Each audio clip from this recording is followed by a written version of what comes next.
Welcome to space. Welcome to the Smash News Network. The SDO is back online. So you can get your high-resolution imageries on the SDO website now once again. We can't get any long feeds yet, so we're still showing the GO 16 SUVi. So here's the last couple of hours.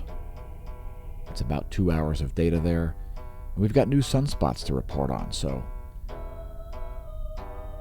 there is a bit of a likelihood of solar flares, especially from this region, and a bunch of new sunspot groups forming, mainly in the southeast. Let's take a look at the earthly geospace. So here's your geospace magnetosphere movie. This is the Earth's magnetic moment from space.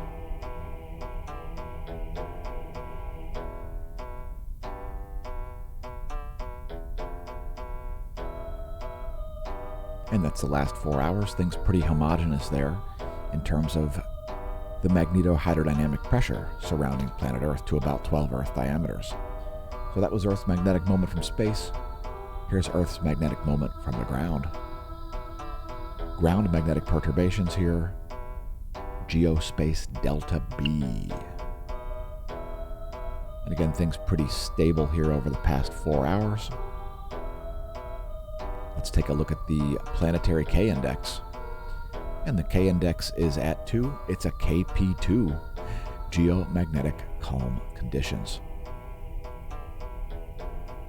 Now, if you enjoy the channel, please support the Smash News Network, least busted name in news. We have been citing a ton of facts over the past about 5 years. And apparently that's been making some people less than happy. Something about facts. And we regularly cite facts on Twitch, twitch.tv/smashamash. We regularly stream live to Twitch nearly every day. If you want to support the channel via a subscription membership, become a silver or gold level Smash Team member at smashamash.com/smashteam. And here is some high-res imagery of the SDO that we placed on the website. That's visible for everybody at the moment. Some posts are only for gold or silver level subscribers, similar to Patreon. Just superior. It's our own website. So we've got this great image compare feature. And yeah, some new sunspots there showing up. So this setting zone over here in the northwest and this sunspot down here in the southwest, those are the most likely places to see solar flares in the coming days. If you'd like to support the channel via our links, help us out by picking up some merch. Some of it helps to advertise the channel.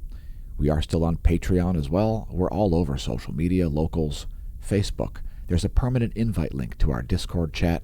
If you want to send us an instant message, feel free over there on Discord, and welcome to the Neo-Renaissance. We are writing a paper to plausibly explain the mechanism underlying the solar polar field reversal and sunspot cycles. It's kind of important. So here's our public service message. Give Smash staff a raise by picking up some fresh merch here. And do not pole vault the caldera. No matter how bad things look, our finest days lie ahead. So this public service message brought to you at massive personal risk and expense from Smash staff and I. Support the channel via some merch if you like. Pick up some fresh summer gear for your next delightful gathering. Tell your friends and foes not to pole vault the caldera, as no matter how great they might be, we don't want to breathe them in, nor see them become part of a lava lake. Press like and subscribe on YouTube. If you enjoy the channel, you know we got a lot of videos that aren't about space weather. Most of the videos on the channel are, thousands of them, about daily space weather, also videos about cosmology and meteorology. Not to mention driving, riding, pro tips, and more. So check us out. If you haven't checked out the other videos, go have a look at our playlists at youtube.com/smashamash. Thanks to everybody who's watched the videos the past 5+ years. Let's move to the real-time solar wind next. And it's been fairly stable here. We have seen a little uptick here in the solar wind density. Still at nominal levels here at about 8 protons per cubic centimeter. Solar wind speed here still elevated at 519 kilometers a second. Solar wind speed made it all the way up to about 580 kilometers a second there yesterday, early in the day, as coronal hole high-speed solar winds continue. And we look at the GOES magnetometer next. There are the readings from the GOES 16 and GOES 17 magnetometers. Looks like things are smoothing out a little bit here. A little bit less plasma showing up between Earth and Sun. Let's look at more magnetic data. Here's the heliospheric current sheet. And Earth remains in a South Pole current sheet. I think there may be a North Pole current sheet snapping through here. Don't be surprised to see some green showing up around these areas on tomorrow's Daily Space Weather video. And let's take a quick look at the line of sight solar field plot. There you go. It shows the sun's B field in blue, the north solar polar field in green, south solar polar field in red. And you can see from the magnetogram some active regions on the earthly zone, sunspot number going to rise along with the radial flux most likely, assuming those sunspots don't just spontaneously degrade. But there's the current situation with coronal holes. We've got only South Pole-oriented coronal holes right now visible from Earth. Here's a visualization of that. This is 195 angstroms from the GOES 16 SUVI. And you can see some fairly well-defined features over here in the east. Next, we'll move to sunspots. So there's your coronal holes plot. And here's your flare probability. Once again, most likely places to see flares would be this setting group over here. That would be the most likely spot. And then this sunspot group right here, producing a little bit of activity in the past day. Those are the two most likely places to see solar flares. And let's take a look at 171 angstroms, the house favorite wavelength. Once again on the GOES 16 SUVI.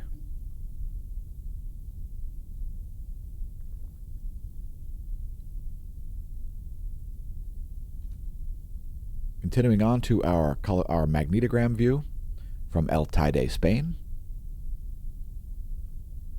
And there you can see the magnetic environment here mostly stable here over the past about 1 day. Pretty stable there. And here's the intensity gram from El Teide, Spain. A great rock back and forth there from the magnetogram.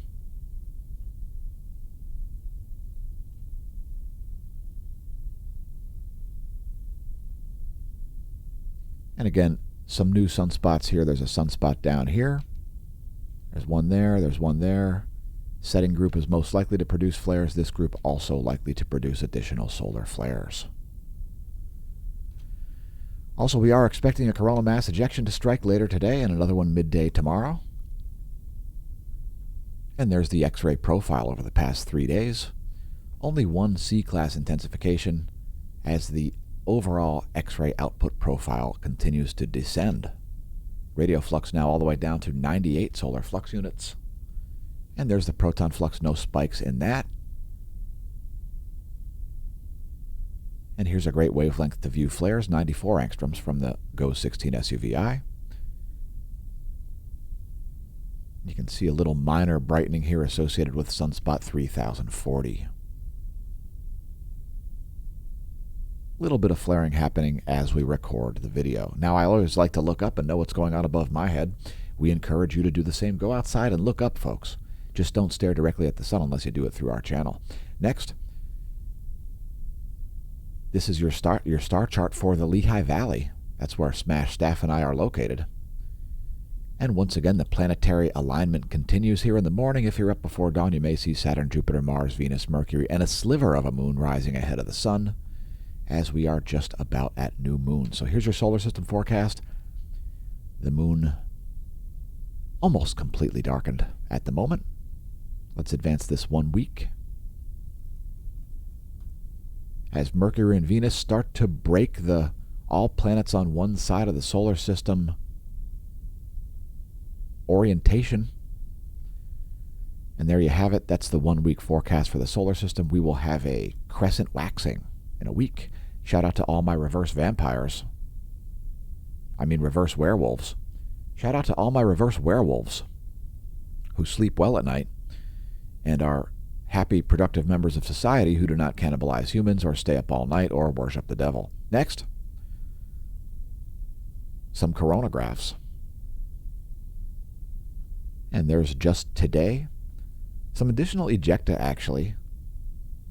Some minor CME activity happening in the past 24. Let's take a look at the view from stereo A at Lagrange 5 and the Soho Lasco C3 at Lagrange 1. So a little bit of ejecta here coming down the earthly pike once again. It's pretty minor. You can see on stereo A here, and from stereo A's perspective, Earth would be off in this sort of an orientation. You can see a little bit of ejecta there headed down the earthly line. And when we look at the Soho Lasco C3, we do indeed see additional ejecta headed our way. It's pretty minor. It's not going to produce anything like a major geomagnetic storm or anything like that. And we'll just let these play through here together. So a little bit of additional ejecta here. That's a third CME headed Earth's direction. We're expecting one later today, one mid to late day tomorrow, and then another minor impact. In about 3 days, it will be barely noticeable on the solar wind data. But things should be pretty calm by then, so we may see a signal. Let's close out with our 304 angstroms view from the NASA GOES 16 SUVI. And you can see a little bit of ejecta there coming out of the northwestern portion of the local star, right there. And this is typically the wavelength we stream when we do live streams on Twitch. Thanks for tuning in to the Daily Space Weather. And may that solar wind be at your back.